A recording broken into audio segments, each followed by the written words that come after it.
जय श्री कृष्ण भक्तों, नमस्कार। जिस तरह कहा जाता है कि नेकी कर दरिया में डाल, उसी तरह से कर्म का ज्ञान कहता है कि कर्म कर और उसे भगवान को सौंप दे। भगवत गीता के 4 अध्याय में श्री कृष्ण ज्ञान, कर्म और संन्यास योग के बारे में बताएंगे और मैं आपको सीधे और आसान भाषा में आपको सुनाने जा रहा हूँ। तो आइए सुनते हैं भगवत गीता का अध्याय 4, जिसे ज्ञान, कर्म, संन्यास योग के रूप में जाना जाता है। ओम श्री परमात्मने नमः। श्री भगवानुवाच इमं विवस्वते योगं प्रोक्तवानहमव्ययं विवस्वान्मन्नवे प्राह मनुरिच्छवाकवे ब्रवीत। भगवान श्री कृष्ण बोले, मैंने इस कभी खत्म न होने वाले योग को सूर्य से कहा था। सूर्य ने ये जानकारी अपने पुत्र वैवस्वत मनु को दी और मनु ने अपने पुत्र राजा इक्ष्वाकु से कहा। श्री कृष्ण कौन थे? भक्तों, कृष्ण एक योगी थे। सृष्टि के आदि और अंत, बिगनिंग और इंड सब कुछ वो जानते थे। वो हर समय मौजूद थे और हमेशा ही मौजूद भी रहेंगे। योग अर्थात ज्ञान योग और कर्म योग, जिसका कभी नाश नहीं हो सकता। आखिर कहाँ से आया इस योग का ज्ञान? भगवान श्री कृष्ण उसी की जानकारी दे रहे हैं। एवं परंपरा प्राप्तम इमं राजयशो विदुः सकालिनेह महता योगो नष्टः परं तप।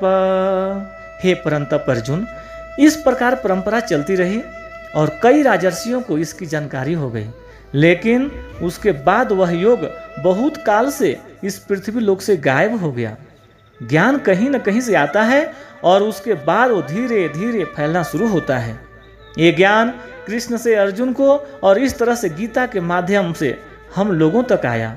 सैकड़ों हजारों सालों का यह सिलसिला है ये तो, लेकिन बीच में ऐसा भी समय था जब ये ज्ञान योग पृथ्वी लोक से गायब हो गया था।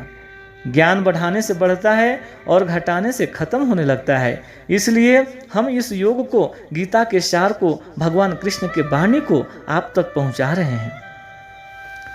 स एवायं मया तेज योगः प्रोक्तः पुरातनः भक्तोषि मे सखा चेति रहस्यम हेतदुत्तमम्।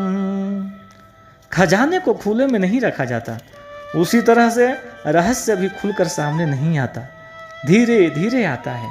कृष्ण अर्जुन से कहते हैं, तू मेरा भक्त है और प्रिय सखा भी है, इसलिए वही यह पुरातन योग आज मैंने तुझको कहा है, क्योंकि यह बड़ा ही उत्तम रहस्य है, अर्थात गुप्त रखने योग्य विषय है।